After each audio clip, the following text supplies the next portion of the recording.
side, but who's just don't tell anybody. One thing was really interesting what you were just talking about is, I spent a lot of my career working in and around higher education. And I think these alternative paths for people to get skills are so interesting to me. And I really think that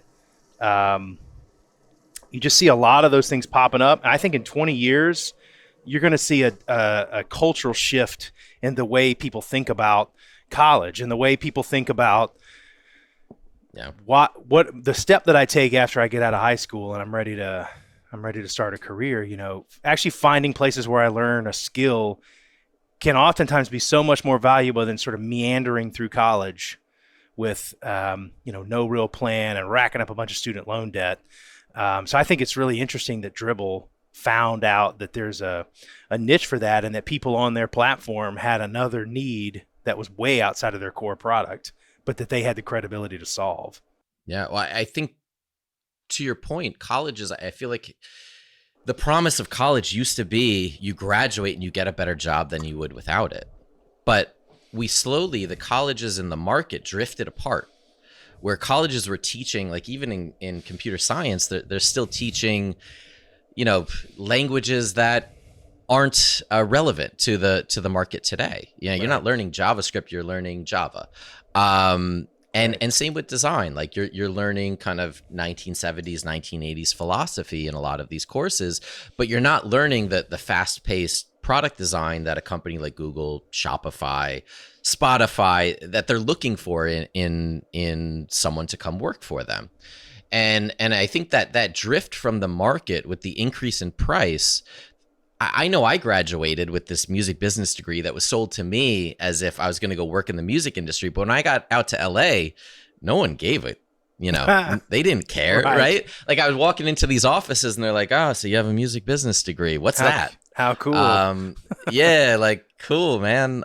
So you want to make me coffee? Like it got me absolutely nowhere, right? And that's the drift from the college away from what the market actually needs. And I think that's the space that these kind of boot camps they're trying to fill is, how do I actually get someone to be employable faster or upskilled into the next stage of their career faster than taking 4 years where you have to learn earth science and philosophy and whatever else for the first two that really aren't transferable skills. Because like to your point, we're not learning sales, we're not learning how to do taxes, we're not learning things that you actually need. So then you need to get that education elsewhere. I spoke at a design school a couple years ago, and all the students there was 20 that came up to me after, and they were just like, what do I do now?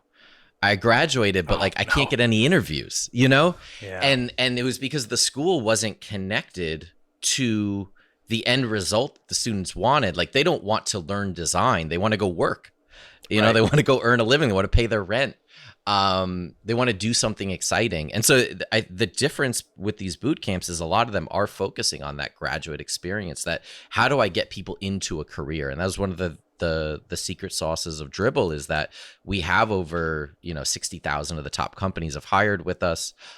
We have one of the largest job boards for designers and search products, and so we are able to get them directly in front of those hiring managers at all of the Fortune 500 companies to at least get them that first opportunity. And that's something that the schools aren't able to do, and yet the schools are commanding $20,000-$30,000. I worked at a design institute that was $90,000 as a teacher, right? And so if you can't get someone an opportunity after that, I think they're failing. And I think that's kind of what we're seeing in the market.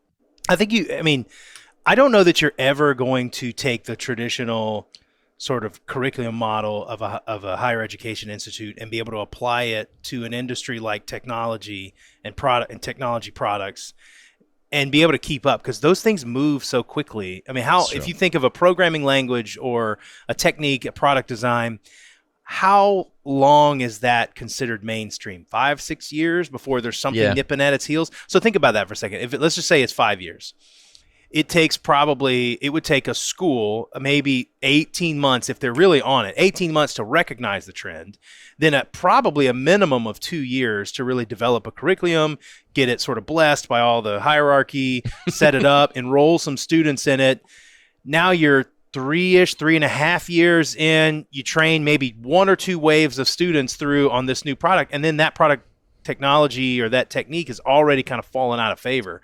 Yeah. So you almost have to rethink the way you're going to identify trends and teach them to people. You can't teach it in such a linear fashion like you can teach, say, algebra or biology, because those things are not changing nearly as rapidly as technology and product design is. And I don't know if anybody's having that conversation, but I think the prevalence of, say, a dribble boot camp, all these other, there's YouTube, people teach themselves all sorts of things just watching YouTube. I think the prevalence of that is going to continue to force those conversations at universities, where they can't teach everything the same way that they teach, they've always taught it. The rigor has got to go. I mean, we went to Jesse Showalter, who has a YouTube channel, is an incredible facilitator. He's working at Apple. And so he's like in the field at one of these companies. He knows what their expectations are, what they're looking for. And we had him build the curriculum as a side project. Wow. It took him, a couple weekends to put together all the material, probably a little bit more, but that's the material that we were able to bring to the market within 3 months versus, to your point, 2 years to get it, it approved and accredited and signed off by a bureaucratic body. You have to move faster than that. And, and you have to tap into people not who have retired from industry, but are still in industry.